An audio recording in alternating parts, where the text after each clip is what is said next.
Hi everyone, welcome to the channel. Today I'm going to talk a little bit about pizza. Pizza is a dish that I absolutely love. I've loved it since childhood. Some of my earliest foodie or food related memories have to do with pizza. We had a small pizzeria in my hometown in Venezuela.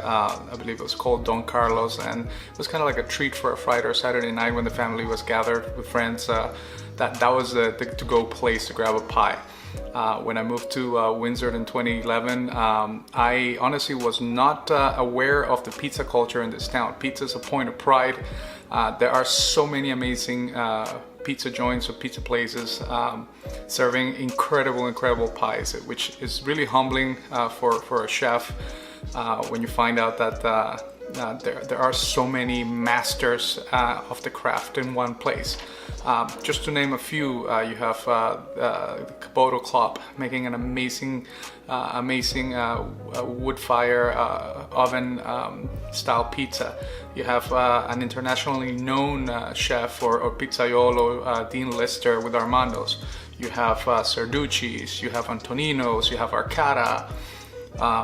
So many more to name. I've also tasted an incredible pie at the original location of Spagos on Erie Street. So for me to do a pizza video or to show you how to do a good quality pizza dough, I really had to put some thought into it and try it again. This recipe does take a bit of patience. You will need to rest this dough for at least 12 hours overnight under refrigeration. I strongly recommend that you give it a try at 24, 48, and even 72 hours. Okay, so for this recipe you are going to need 4 ingredients. That's all. You need a kilo of all-purpose flour, or 2.2 pounds. You'll need 6 grams of granulated yeast, so just over a teaspoon. You need 25 grams, yes, 25 grams of salt. And you need 525 mils of tap water at room temperature. That's it. We are going to combine our yeast with our water. Give it a good mix.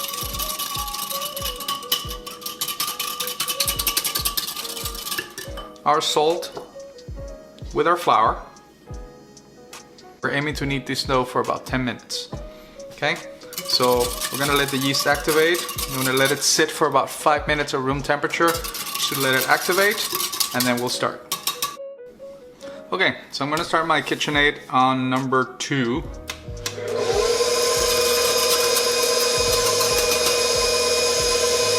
And I'm going to pour our yeast water mix on the side.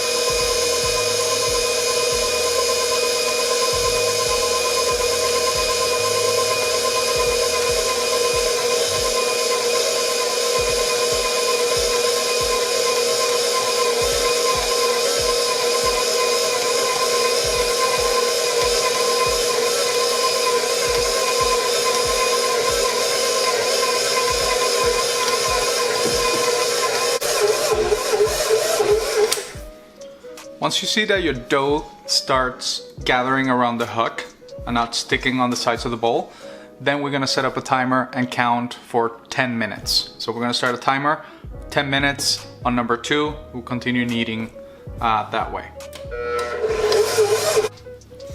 For 10 minutes we have nice smooth dough, fairly elastic.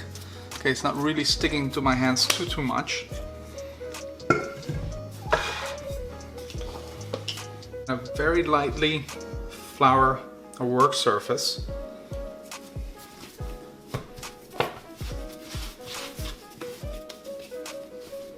Gonna get my scale here.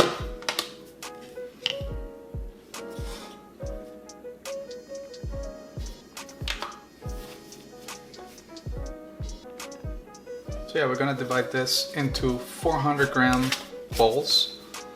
So we're gonna get 4 400 gram dough balls out of one batch. So then all we're gonna do is very gently just shape them into a ball.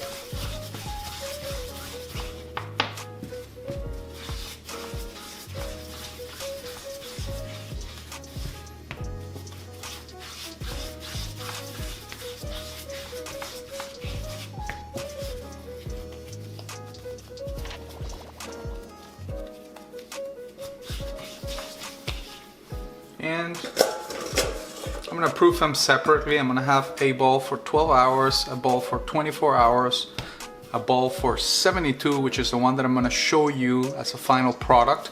And then another experiment that I'm doing with my friends, I'm gonna do a bowl for 7 days. So lightly coating of olive oil, place it there, roll it around. Just gonna wrap tightly with saran wrap and refrigerate. That's it. See you in 72 hours. Okay, so 72 hours have passed. Our dough has been refrigerated since, and I am leaving it at room temperature for an hour and a half. You can see there's no condensation on the plastic. The dough itself is fairly dry and not overly sticky, so the fridge hasn't really affected it that much. You can still see some of the olive oil droplets that I added before proofing it. So we're just gonna leave it covered at room temperature for about an hour and a half, and then we can start working with it. And the texture is just very, very soft and relaxed. So all I'm gonna do here is I'm gonna just stretch it from the center out, keeping my hands a little dry with minimal flour and just spreading that dough around. Sure, all the great pizzaiolos have their own technique, but I'm keeping it really simple and just gently stretching, picking it up and just pulling from the center out, leaving a bit of a edge or a crust, and just very gently rolling it with my hands in a circular motion without lifting it too far out. Get a nice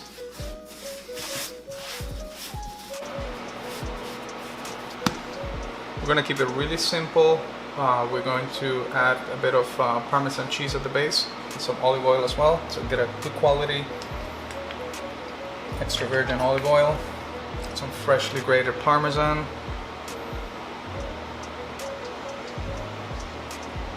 I like to add a little bit to the base, and then with your fresh tomato sauce or passata. I made some homemade tomato sauce, reduced it a bit. And again, we're not gonna drown the pizza on it, we're just gonna spread a thin layer, let it mix with the cheese.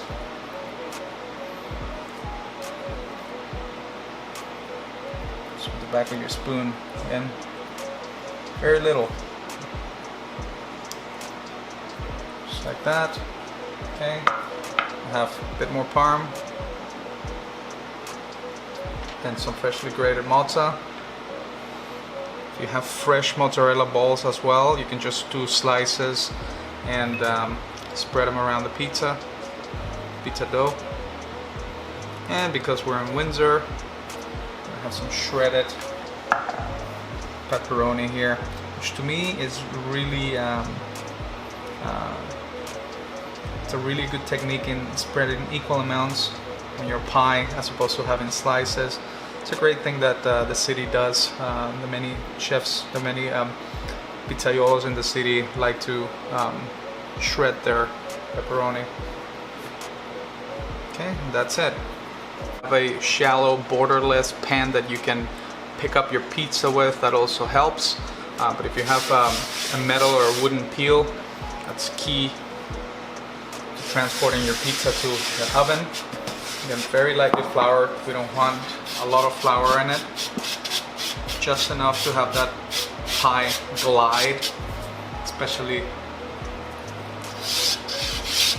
on the front edge, and gently just have your pizza transported to it,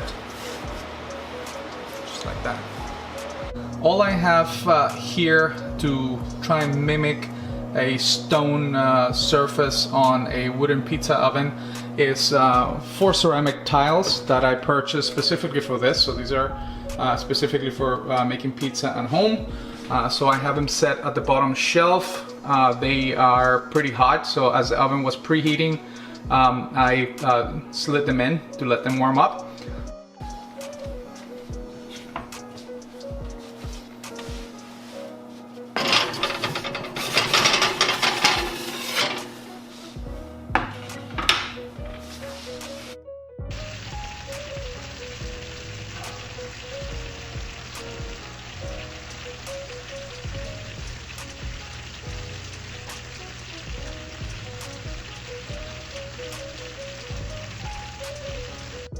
So, roughly 8 minutes have passed at 475, and we can start seeing some nice golden coloration at the bottom of your pizza. It's at this point that I choose to then switch to the broiler setting of your oven. So that's what I'm going to do for the last 5 minutes. So roughly in my oven, it's been 8 minutes of cooking time. From underneath, as you can see, you probably see some of the coils in my electric oven firing up. So now I'm going to switch to the broiler setting. Okay, my 5 minutes have just elapsed, and you can see the golden crust already, the cheese and the pepperoni starting to caramelize and sizzle. Pizza's ready.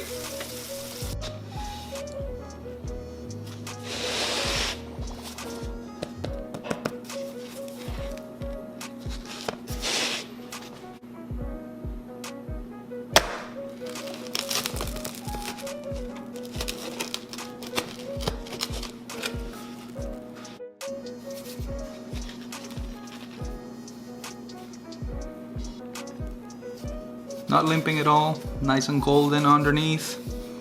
Very good, airy crust. You can see the pockets. She's nice.